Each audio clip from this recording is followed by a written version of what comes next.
Саламатсыздарбы, Нур СТВ каналында жаңылыктар топтому, акыркы сааттардагы жаңылыктар менен таанышып алыңыздар. Бүгүнкү чыгарылыштан кыскача. Батукаевдин ишинен кийин кезек дачасуга келеби? Блогер Бауыржан Кадырбеков ооруканага түштү. Аялың менен жашатпайм. Үй бүлөлүү жигит менен мамиле курган 15 жаштагы кыздын чыры. Алдыда ушул жана башка жаңылыктар туурасында кененирээк маалымат. Биздин каналга жазылып, видеого лайк басып, жаңылыктар менен өз убагында кабардар болуп туруңуздар.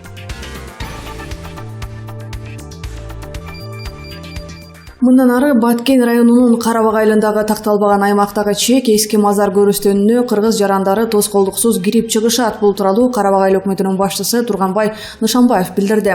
Анын айтымында мындай келишим кече тажик менен сүйлөшүүлөрдүн жыйынтыгында убадаланды. Тажик чек ара кызматы мындан ары биздин жарандар мүрзөгө тоскоолдуксуз киргизилерин убадалады. Бул жерди биздин ата-бабаларыбыз колдонуп келген. Биз дагы колдоно беребиз деп билдирди Нишанбаев. Эски мазар аймагын мындан ары эки тарап тең аскер кызматы кайтарышпайт. Окуя тууралуу айта кетсек, аталган эски мазар көрүстөнү кыргыз-тажик чек арасындагы тактала элек аймакта жайгашкан. 21 майда Баткен районунун Карабак айылындагы аксакалдардын бири көз жумуп аталган көрүстөнгө жирге беришкен. Эртеси ал мүрзөгө анын туугандары Куран окутуп барганда тажик чек арачылары келип ортодо чыр чыккан. Тажик тарап асманга ок чыгарган.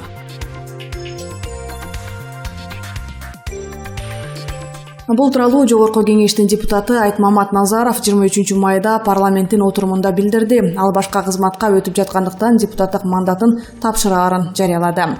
Менин макулдугум менен өкмөт башчынын жактыруусу менен Улуттук энерго холдинг ишканасынын акционерлери мени башкармалыктын башчысы кылып дайындоо жөнүндө чечим кабыл алды.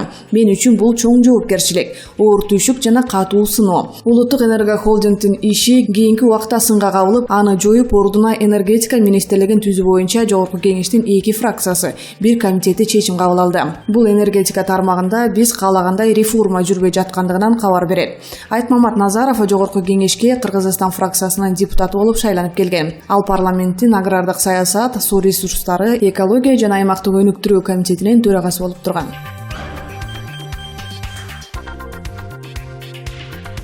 Өзгөндүк блогер Бауыржан Кадырбеков бут оору баса албай калганын негиздеп Ош облустук аймак аралык ооруканасына келип жаткан. Бул тууралуу аталган оорукананын жетекчисинин орун басары Темиркан Жарматова Азаттыкка билдирди. Анын айтымында блогер ооруканага 19 майда келип жаткан. Учурда оорусун аныктоо аракеттери жүрүп жатат. Азыр анын диагнозун такташ үчүн бут текшерүүчүлөрдөн өткөрүп жатабыз деп билдирди ал.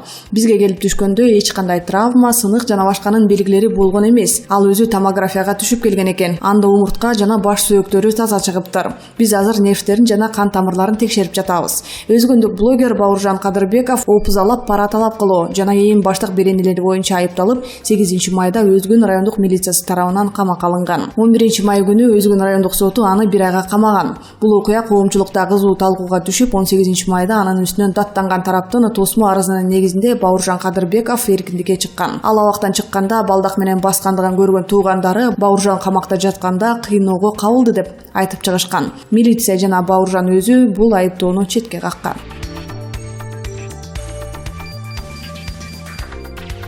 25-26 майда Кыргызстандын көпчүлүк аймактарында жаан жаап күн күркүрөйт. Бийик тоолуу райондордо кар жай, тоо этектеринде мөндүр жай, Чүй, Ош, Жалал Абад, Баткен облустарынын тоо этектеринде жана тоолуу райондорунда, Ысык Көл облусунун чыгышында жаан-чачын мол жай. Ушундан улам өлкөнүн тоолуу жана тоо этектериндеги аймактарында сел жүрүшү ыктымал.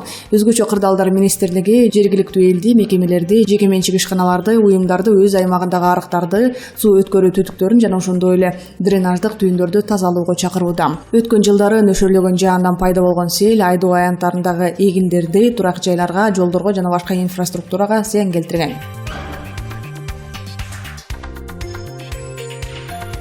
Ысык Көл облусунун Ак Суу районунун Теплоключинка айылындагы Ак Суу кен чей салуу жайынын ээси Чынара Урманаева өлкө башчыга, премьер-министрге жана Жогорку кеңештин төрагасына видео кайрылуу жасагандыгын Супер KG порталына билдирди. Ишкер өзүнүн кайрылуусунда эс алуучу жайга жергиликтүү бийлик жана айыл жаштары тарабынан бут тосуулар болуп жаткандыгын айтат. Ак Суу кен чей салуу борборун 2016 жылдан бери куруп келем. 20 соток жер тилкени 2011 жылы жеке адамдан кызыл китебин сатып алган. Борборду куруу үчүн 2016 жылы Кыргыз Орус өнүгүү фондунан туризмди өнүктүрүү боюнча насыя алгам. Өткөн жылдын июль айында биздин эс алуу жайыбыз иштеп баштады. Ошондон баштап айыл өкмөтү жана айыл жаштары менен түшүнбөстүктөр болууда.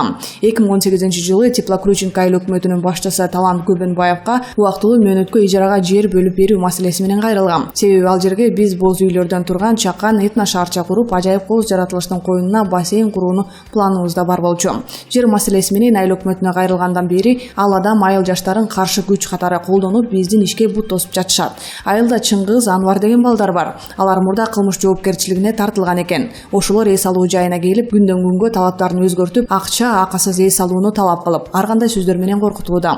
Мен 7-майда башка жумуштарым менен жүрсөм, айыл өкмөт башчысы 40-50 баланы эс алуучу жайга алып келип, өз билемдик менен башаламандык уюштуруп, эс алуучуларга коркунуч туудуруп, андан соң эс алуучу жайды жаап кетиптир. Мындай нерсе мыйзамда дагы болбосо керек. Тескеринчи ал жерде ишкерлерди жергиликтүү бийлик колдоп, жардам берсин деп жазылат. Биздин айылда бул иш тескеринчи болуп жатат. 13-майда айылдын жаштары чогулуп, массалык маалымат каражаттарын ээрчитип келип, биздин эс алуучу жай тууралуу туура эмес маалыматтарды таратышты.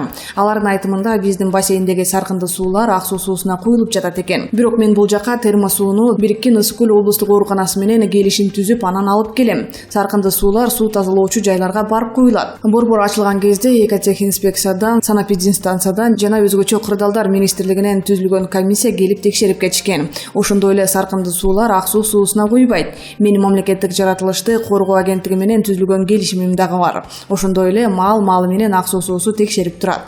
Бассейндердин суулары атайын түтүктөр менен суу тазалоочу жайга куюлат деп билдирди Урманаева. Урманаева өлкө башчыга жергиликтүү бийликтен колдоо албагандыгын айтып, бут сууларды жасаган адамдарга чара колдонуп берүүнү суранган. Супер Кижи порталы Теплоключенко айыл өкмөтүнүн башчысы Талант Көбөнбаевка бул суроо менен кайрылганыбызда буларды айтты. Буга Ак суу эли нааразы болууда. Элдин аракети бассейнден чыккан саркынды сууларды тазалоочу жай куруп, сууга зыян келтирүүбү. Буга чейин бул жакта жайгашкан эс алуучу жайлардан чыккан кир суулар Ак суу суусуна куюлуп келген. Былтыр жазы менен тиешелүү комиссия иштеп чыккан, бирок жыйынтык чыккан эмес. Ошондуктан Ак суу эли 1-2 адамдын кызыкчылыгы үчүн бир канча жашоочу кир суу ичеби деп кайрылып жатышат. Бул жакта Чынара Урманаеванын бассейни гана сөз болуп жаткан жок. Бул айылда 5 бассейн бар. Мисалы Өмүр, Арашан сыяктуу. Биз баарына кайрылып убактылуу иштерин токтотуп жатабыз. Ал эми жер тилкесин берүү боюнча алар ижарага алгысы келген жайларга эс алуучу жай салууга болбойт. Бул мыйзамга дагы ылайык келбейт. Ал сактала турган жерлер, жаратылыш. Мен аларга берип койсом, башым менен тийиштүү жака жооп берем да. Мындай арыздардан улам мен дагы тийиштүү жерлерге кайрылуу жасап жатам. Азыр ушул эле боюнча комиссия түзүлүп иштеп баштады. Алардын жыйынтыгын күтөбүз. Биз эс алуучу жайлардын ээлеринен болгону саркынды сууларды тазалоочу жай куруп, элге зыян келтирбөөнү гана талап кылып жатабыз деп билдирди айыл өкмөт башчы Көбөнбаев. Ал эми Чынара Урманаева болсо, айыл эли бассейндердин иштеп жаткандыгынан нааразы болуп жатат деген пикирге кошула албай тургандыгын айтты. Саркынды суулар эч кандай Ак суу суусуна куюлган жок. Айыл эли нааразы болбой эле. Болгону өкмөт башчынын кылып жаткан иши. Мага Чыңгыз, Анвар деген балдар 4 жолу келип коркутуп кетишти. Башкача айтканда, түшкөн кирешеден бир канча пайызын алар менен бөлүшүп турушум керек экен. Мен макул болгон жокмун. Ошондуктан менин эс алуучу жайыма суу бербей иштей албай отурам деп билдирди Урманаева.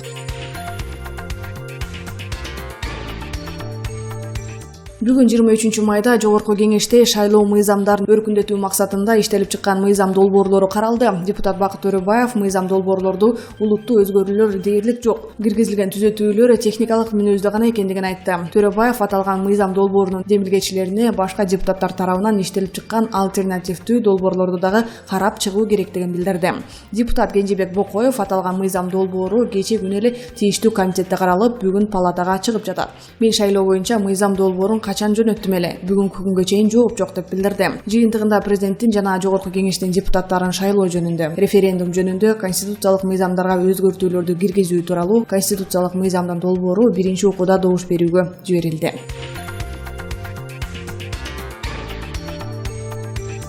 Жогорку кеңештин СДПК фракциясынын депутаты Эльвира Сурабалдиева айрым депутаттарды лобби кылып жеке ишкерлердин карыздарын жокко чыгаруу тууралуу мыйзам киргендигин айтып чыкты. Бул тууралуу эл өкүлү өзүнүн интернет баракчасына жазып чыкты. Сурабалдиева бул маселе тууралуу мындай дейт: биздин жарандарыбыз кредит алып, кайрып беришпесе, банктар акыры үй жайын тартып алышат. Ал эми олчогон карызы бар компаниялардын бети жоктугуна таң калбай деле калдым окшойт. Тизмени карасаңыздар, мамлекет аркылуу карыздарынан котулгусу келип, айрым депутаттарды лобби кылып, өкмөттүн жардамы менен 2 миллиард сом карызды жокко чыгарабыз деп парламентке мыйзам киргизишти. Биздин мамлекет качан коррупционерлерден кутулат? Ушинтип сүйлөшүп алып, жаман иштерин элдин аркасы менен чечкендерди жоготпосо Кыргызстан байыбайт. Микрофонго когуз сүйлөп, кабинеттеринде уяты жок паракорлордун аты жөнүн элге билдириш керек. Качан оңолобуз деген суроо салып, өз пикирин эки тилде жазды. Депутаттын бул сөздөрү анын окурмандарынын кыжырына тийип, алардын басымдуу бөлүгү эл өкүлдөрүн катуусунга алууга өтүштү. Элвира Сурабалдиева бөлүшкөн сүрөттөрдөн жеке компаниялардын тизмеси жана канча карыз экендиги толук түрдө көрүүгө болот. Азиз Батукаевдин ишине кимдин чейишеси болсо бардыгы мыйзам чегинде жооп беришет. Бул тууралуу Ички иштер министрлигинин орун басары Курсан Асанов журналисттердин суроосуна жооп берип жатып билдирди. Ал эми Шамил Атахановдун даттануусу боюнча эч качан жакшы шарттар болгон эмес. Болбойт дагы, бардыгына бирдей шарт түзүлгөн деп айтты.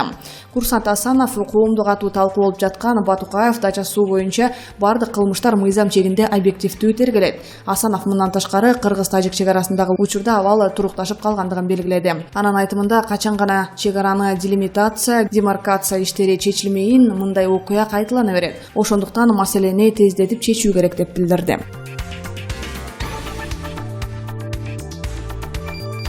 Ош шаарындагы Курманжандатка орто мектебинин бүтүрүүчүлөрү үлпөт салтанатында автоунааларда жүрүшкөндүгү аныкталган. Алар 11 май күнү жол тандабастарга түшүп алып, Сулайман тоого эс алгана барышкан. Аларды жол коопсуздугун камсыздоо кызматкерлери кармап, автоунаа айып токтоочу жайга коюлган. Ал эми окуучулар болсо ата-энелерине тапшырылган. Бул тууралуу Ош шаардык ички иштер башкармалыгынын басма сөз кызматы маалымдады.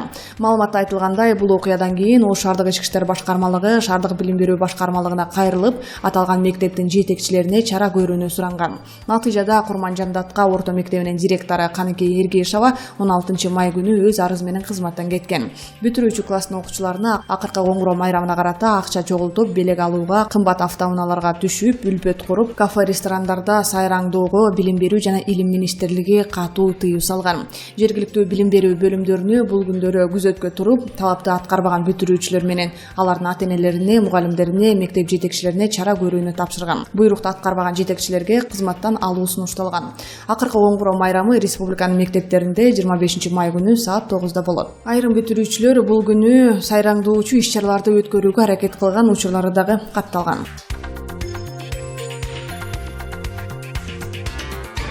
Бүгүн 23 майда Бишкекте аймактарда таза суу форуму өтүп жатат. Анда Европа өнүктүрүү жана реконструкция банкынын 2 долбооруна кол коюлмакчы. Иш-чаранын башында мамлекет башчысы Сооронбай Жээнбеков сөз сүйлөп, таза суунун маанисин белгиледи. Президенттин саламаттыкты сактоо министрлигинин маалыматына таянып айткандыгы боюнча, таза суунун жетишсиздигинен жыл сайын 30 миңге жакын ич-чакарын оорулары катталат. Ал эми мындай ооруларга каршы күрөшүү үчүн жылына 5 миллиард сом чыгаша болот. Мамлекет башчы айылдарды таза суу менен камсыз кылыш үчүн бөлүнгөн каражаттарды максаттуу пайдалануу боюнча талап көп учурларда сакталбай жаткандыгын дагы айтып өттү. Таза суу долбоорунун биринчи алкагында келтирилген кемчиликтерди, коррупциялык көрүнүштөрдү кайталоого жол берилбеши керек. Бул долбоордун биринчи алкагында 47 кичи долбоор текшерилип, анын 18 боюнча материалдар прокуратурага өткөрүлүп берилген. Азыр курулуш иши бүтүп, эксплуатацияга берилген ичүүчү суу тармагын сактап калуу курч проблемалардын бири. Мамлекет башчы таза суу менен камсыз кылуу боюнча ыкшоолук кылып жаткан айрым министрлерди жана жергиликтүү бийлик ээлерин дагы айыптады. Ал өзү былтыр июнда Кытайда өткөн мамлекеттик сапарында кол коюп, бөлүнгөн $100 миллион грант алууга экономика министрлиги эч кандай аракет кылбагандыгын билдирди.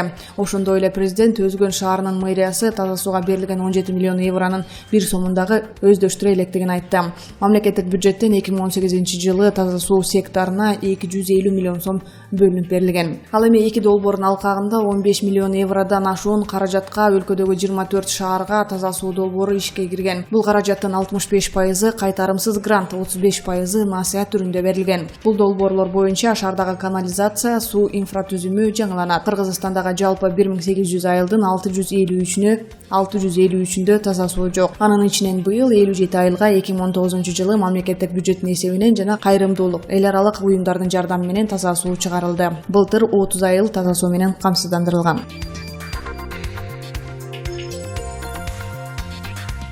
Кара Суу райондук соту ээн баштык фактысы боюнча айыпталып жаткан Бактиярга карата козголгон кылмыш иши боюнча чечим чыгарды. Бул тууралуу соттун токтомунда айтылат.